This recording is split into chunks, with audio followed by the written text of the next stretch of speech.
Welcome to the Global Trail, where we blaze paths across our world. In the middle of Africa's largest lake, there's a rock barely bigger than a football field. It doesn't show up in travel brochures. There are no hotels, no postcards, no promises of paradise. And yet more than 500 people fight to stay on it. Migingo Island is chaos in its purest form. Rusted tin shacks piled like Lego bricks. Engines growling day and night. Deals struck with nods instead of contracts. No police, no taxes, no peace. But somehow, it works. They say laws don't exist here. But what no one expected was that without rules. A different kind of order took over. So what keeps people on this sweltering speck of rock? And why does no one ever want to leave? Let's find out. From above. Migingo looks like a glitch, a jagged blot in the middle of Lake Victoria, swallowed by clouds and waves. No trees, no space, just rooftops crushed together, smoke drifting from unknown fires, and bodies moving like clockwork. You might think it's temporary, a fishing outpost, a survival fluke. But this place has outlived wars, governments, and weather.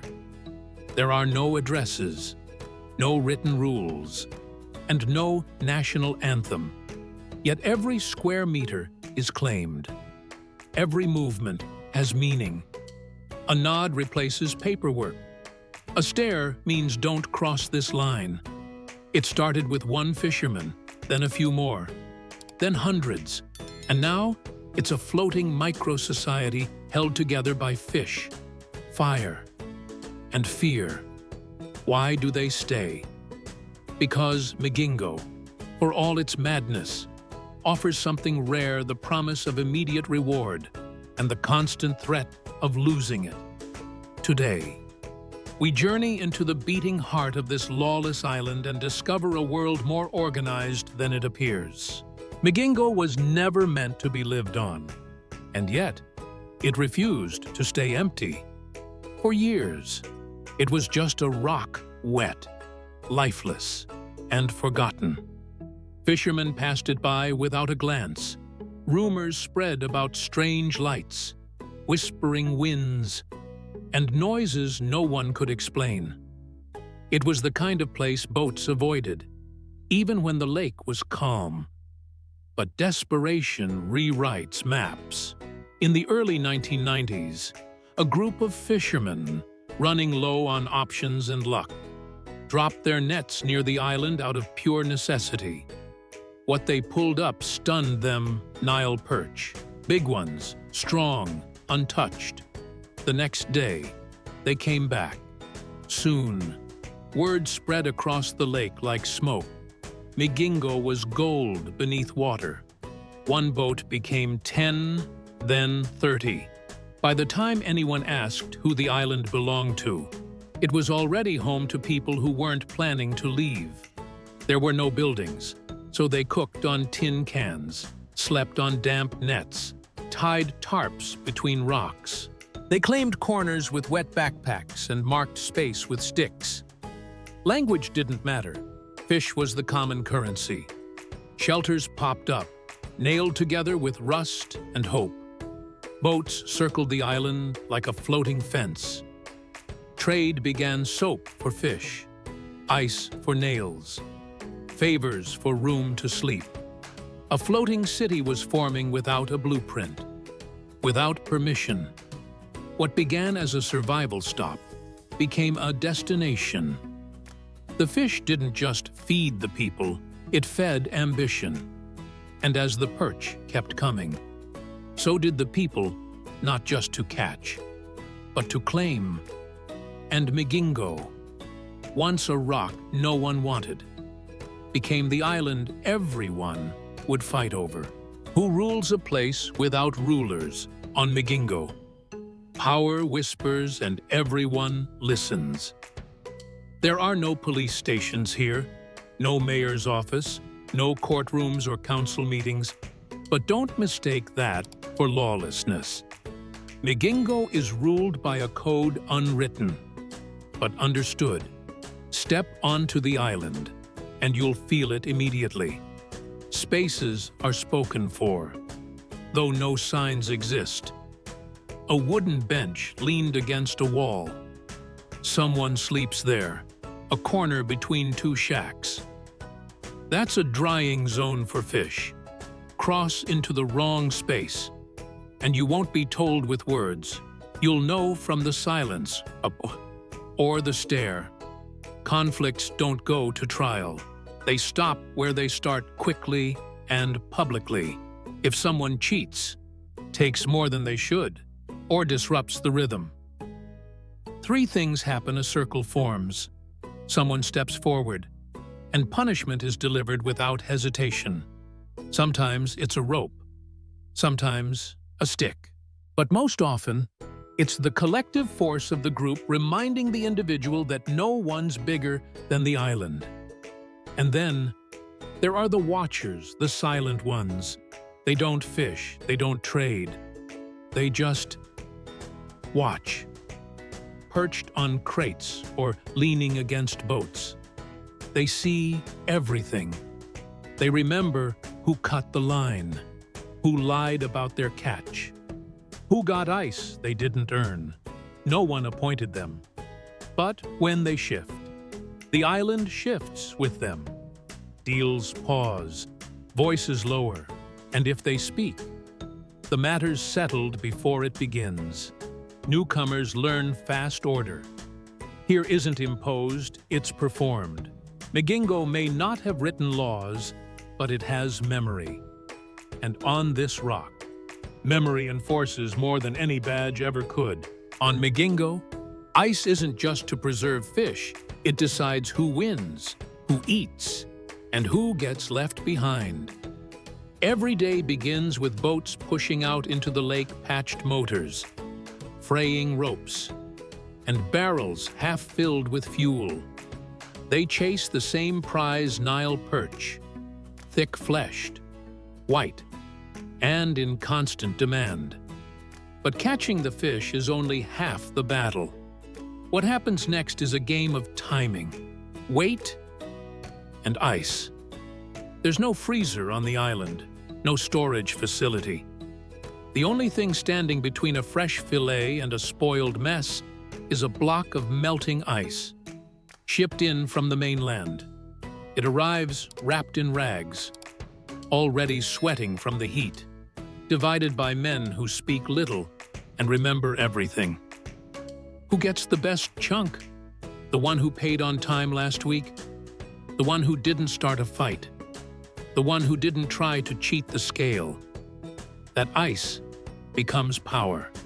It lets you sell first, dry your fish faster, and avoid bargaining with buyers who smell decay. Those who receive none, their catch loses value by the minute. And that's when the tricks begin. Some soak fish in water to inflate the weight. Others slip small stones under layers of fillet.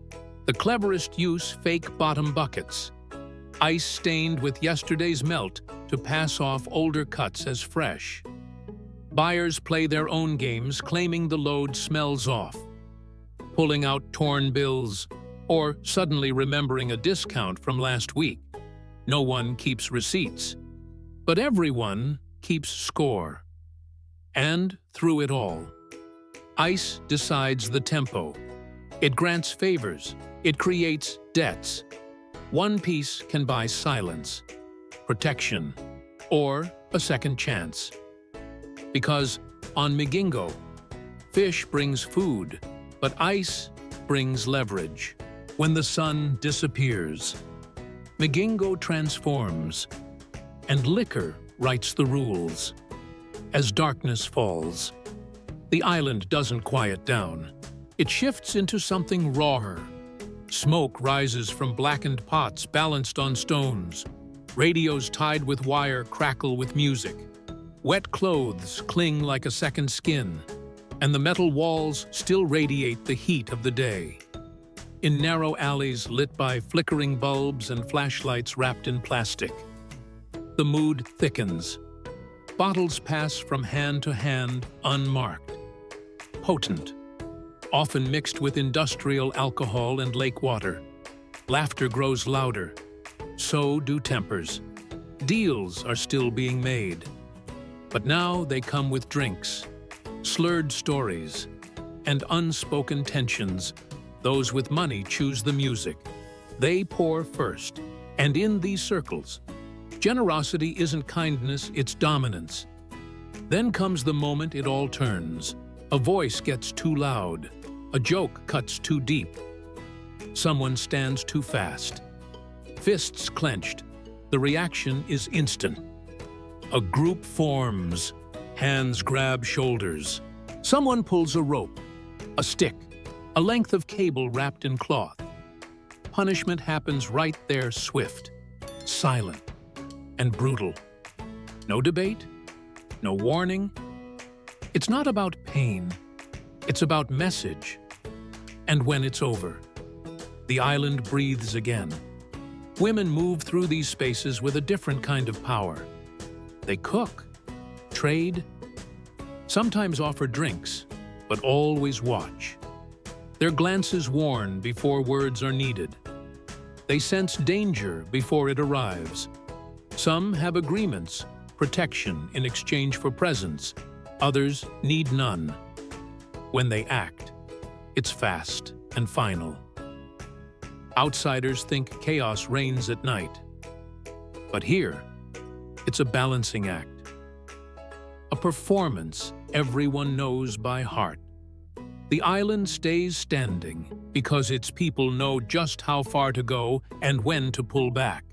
Because on Migingo, power doesn't wear a uniform. It drinks from a stained glass and decides who sleeps in peace. There are no rulers on Migingo, but there is order, and everyone knows where they stand. Walk across the island, and you won't see borders, no flags, no fences, but ask anyone, and they'll tell you which area belongs to which group just by who's standing nearby. Uniforms change. Some carry clipboards, others rifles. One day they're Ugandan, the next Kenyan, and sometimes both. To fish, you must pay, but who and how much? That depends on who's in charge today. So the fishermen adapt. 2 flags on the boat, duplicate papers, neutral greetings. Their goal isn't fairness, it's to keep fishing. And when enforcement fails, society steps in. Conflicts don't wait for government. They're resolved in minutes by gestures, silence and consensus. One person steps forward, another steps back. A punishment is delivered. Then it's over. No announcements, no lingering. The true enforcers don't shout. They sit quietly, always watching. Their power lies in memory. They remember who skipped a line, who caused trouble, who earned respect. No one asks them for approval, but when they nod, things move. Here, memory is law, and reputation is everything. If someone breaks trust too often, they're frozen out, no food, no help, no space to sleep. No one says it out loud, but doors close, eyes avert, and the person either leaves or fades. Some newcomers don't notice at first, but over time, they feel it, the weight of being unwelcome. No drama, just absence. And in a place this small, silence is louder than any punishment. Migingo works not because it's organized, but because it must work. Everyone's survival depends on it. Every gesture, every trade, every shared corner is a negotiation of space, trust, and timing. And somehow, it holds. No government could design it. No law could contain it. Yet, day after day, it breathes, adapts, and survives a world built not on structure, but on rhythm. Migingo isn't lawless. It's just ruled by something harder to see and far more powerful. Migingo shouldn't work. It's too small, too chaotic, too tense, with no roads, no police, no government that truly claims it. This rock should have collapsed under the weight of its own disorder, but it hasn't. In fact, it thrives, because beneath the noise and grime, Migingo reveals something profound, that humans, when pushed to the edge, will still build rhythm. They will still create structure, even without rules. They will enforce order without leaders, negotiate peace without treaties, and hold each other accountable without ever writing it down. Here, memory is more powerful than paper. Presence speaks louder than policy, and survival forces cooperation even when no one agrees who owns the land. Migingo is more than a rock. It's a living blueprint of what society becomes when stripped to its bones. Raw, resilient, ruthless, but undeniably functional. And maybe, just maybe, it shows us something uncomfortable. That what we call civilization isn't always about rules, but about what people agree to remember. Thanks for journeying with the Global Trail. If Migingo challenged the way you think about order and chaos, you're not alone. Now, we want to hear from you. Would you blaze this trail with us? Type adventure in the comments. Or tell us, where should the Global Trail head next? Drop your dream destination below the more unexpected, the better. And if you don't want to miss what lies beyond the next trail, you know what to do. Subscribe. Join the Trailblazers, because we're just getting started.